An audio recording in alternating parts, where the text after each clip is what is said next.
En nombre del Padre, del Hijo y del Espíritu Santo.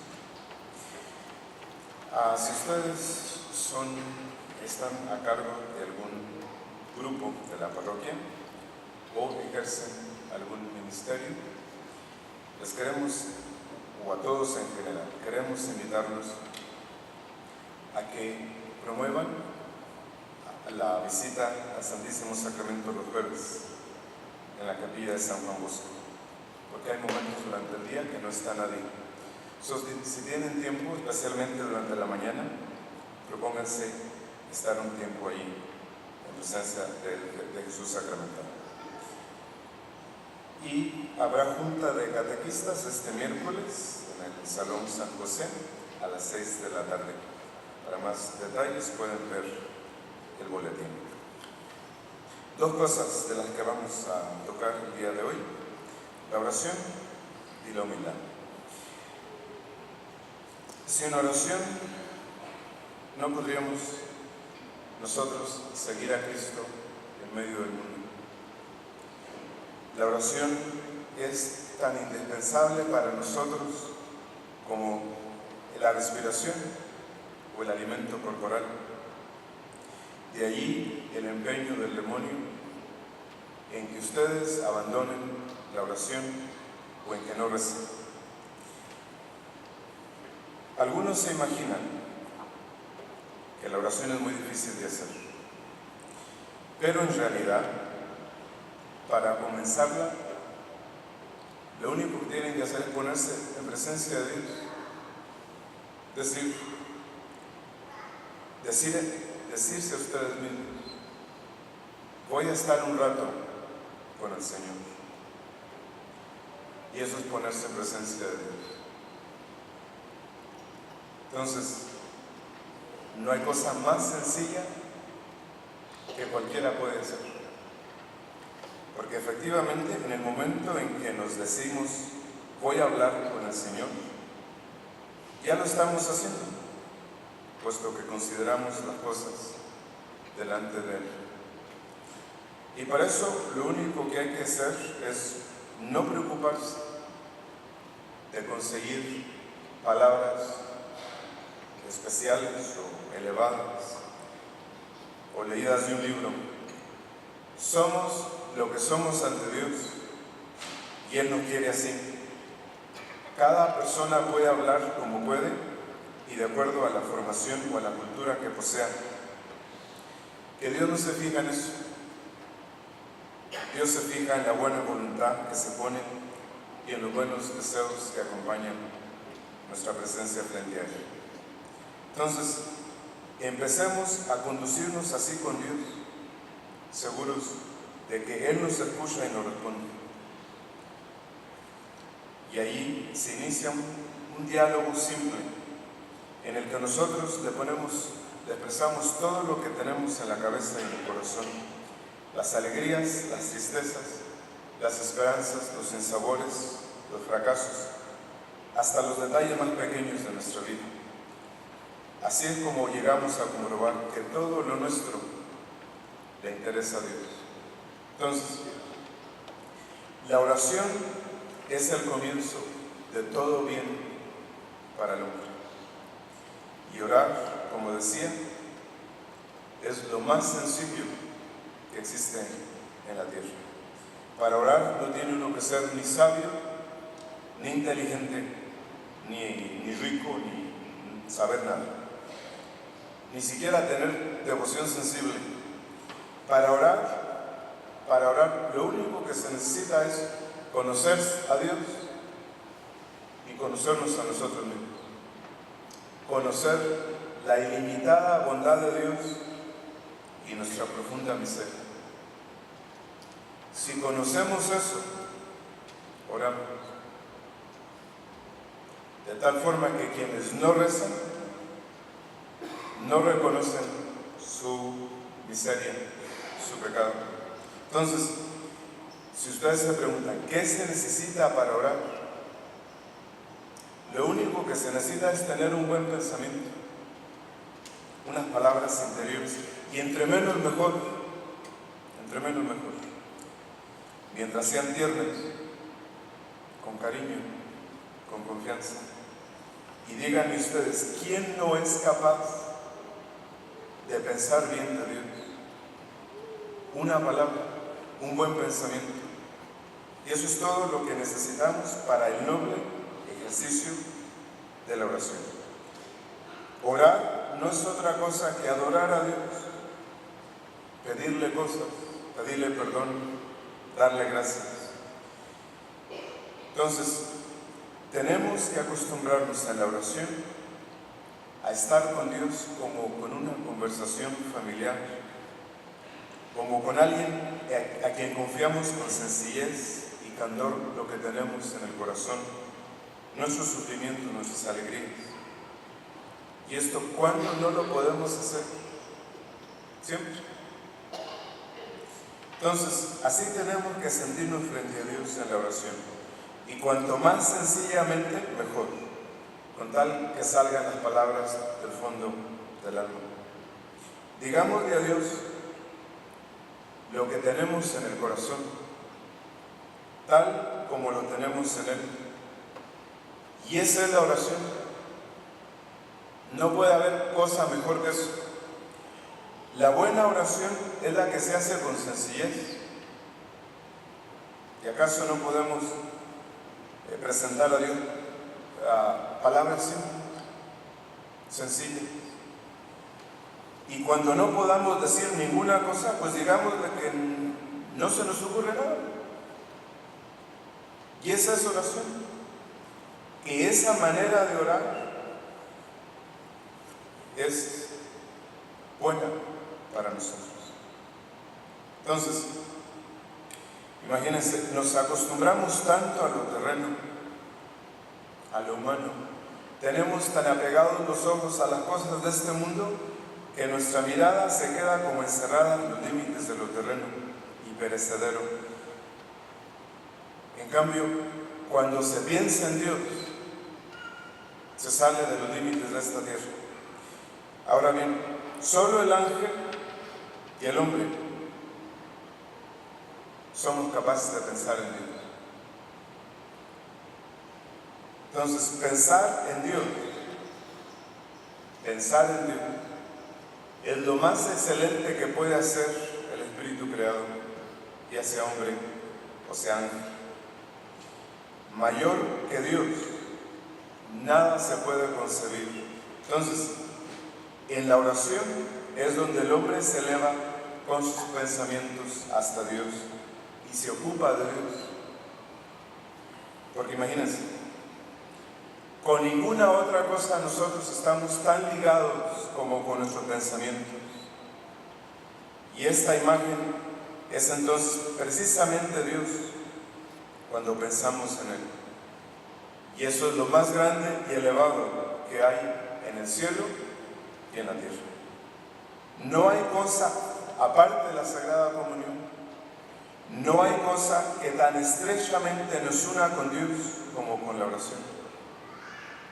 Pensar en Dios es para el hombre una honra singular, porque tratar con los hombres, a quien ven, no es cosa de mayor valor, pero comunicarse con un ser tan puro, tan grande e invisible, y cultivar un trato de amistad sencilla con Él, es la perfección más noble del alma y casi una especie de vida divina. Porque si Dios repartiera entre los hombres pan o riquezas, nadie se tardaría en irlas a conseguir. Pero cuando les facilita a ustedes el honor de tratarlo y de hablarle, ¿cuántos de nosotros no rezamos? Es más, ¿cuántos de nosotros nos avergonzamos de orar? El hombre que desprecia la oración, el hombre que no ora, no sabe el daño y la ignominia que acarrea a su propia alma. Entonces, nuestro fin y nuestro término, en cuanto se puede alcanzar en este mundo, nuestro fin está en la oración. Lo que conserva en el mundo el poder de Dios el reino de Dios, la bondad de Dios, es la oración. Y cuando la oración desaparece, desaparecen también del corazón de los hombres el reino de Dios. Por la oración alcanza el hombre todo lo que es necesario para vivir. Por lo tanto, nada puede esperarse si no es por la oración. Toda confianza que no se apoye en la oración no es confianza. Dios no da ni debe nada a nadie si no es por la oración, porque esta es a la que Dios ha prometido todo. Por eso, de ordinario, Dios no da nunca nada a nadie a menos que se lo pida, y cuando la da por la oración. Eso es lo primero. No se compliquen la vida pensando que no saben rezar, o que la oración es muy difícil, o que no tienen tiempo, lo que sea. Si ustedes son capaces de pensar una vez en el día, o de crear una palabra simple, tierna, y expresarle a Dios lo que les pasa, lo que sienten, lo que les preocupa, es lo único que tienen que hacer. Eso es lo primero. Lo segundo, es una cosa tan saludable que Dios nos humille en esta vida. Y es la cosa más terrible que Dios nos llegue a humillar en la otra. Eso hay que tenerlo siempre en cuenta. Casi se podría decir que no estamos en esta vida para otra cosa más que para ser humillados, con tal y que en la otra no seamos humillados de ninguna manera. Entonces, es un favor digno de ser deseado el bajarnos y estar bajo la mirada de Dios, bajo la mano de Dios, bajo su misericordia en esta vida. Por ejemplo, Job en el Antiguo Testamento decía: tengan misericordia de mí, al menos ustedes, mis amigos, porque la mano del Señor me ha tocado. Podríamos pedirle siempre a Dios que nos muestre a nosotros el poder de su misericordia y que nos haga humildes por la humillación. Porque fíjense que en el cielo hay humildad sin humillación, y en el infierno hay humillación sin humildad. Y en la tierra están las dos, la humillación y la humildad. Entonces, son humildes solo quienes son capaces de transformar la humillación en humildad. Y la humildad, toda humildad no puede ser cierta hasta que no es probada en el crisol de las humillaciones. Entonces, nosotros tenemos un solo deber, una sola obligación.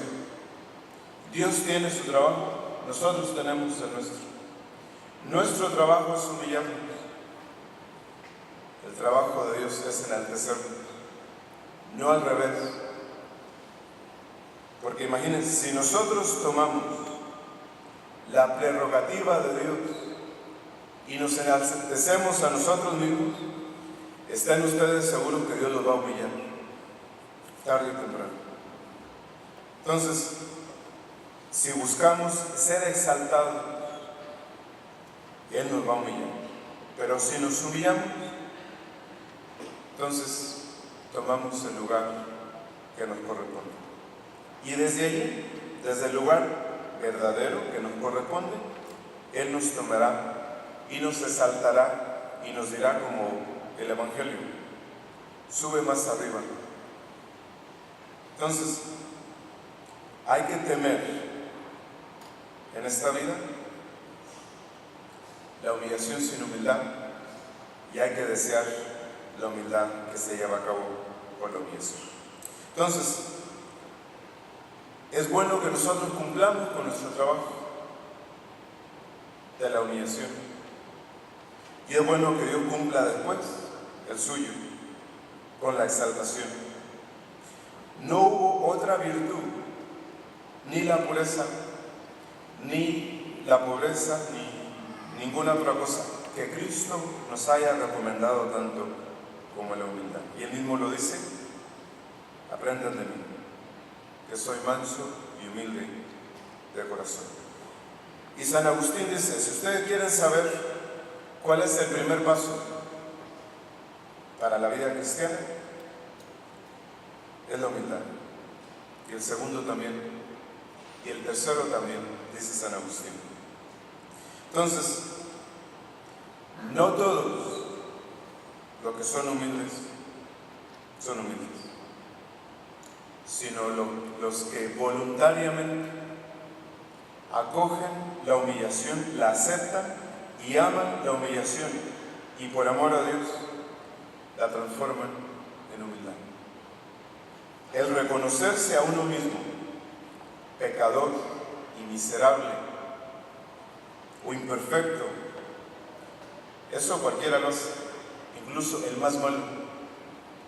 Pero amar la humillación, desear la humillación, pensar mal de uno mismo y desear que los demás piensen mal de uno mismo, esa es humildad. Entonces, si amamos la justicia, hemos de tomar nuestro lugar antes que Dios nos acomode a fuerzas y con dolor. Tomemos el lugar que nos corresponde, porque ese es el camino a la vida eterna. Entonces, no nos preocupemos de ninguna otra forma, de ninguna otra cosa. De si no tenemos una cosa, si nos falta aquello, si aquello no lo hemos logrado, si lo que sea.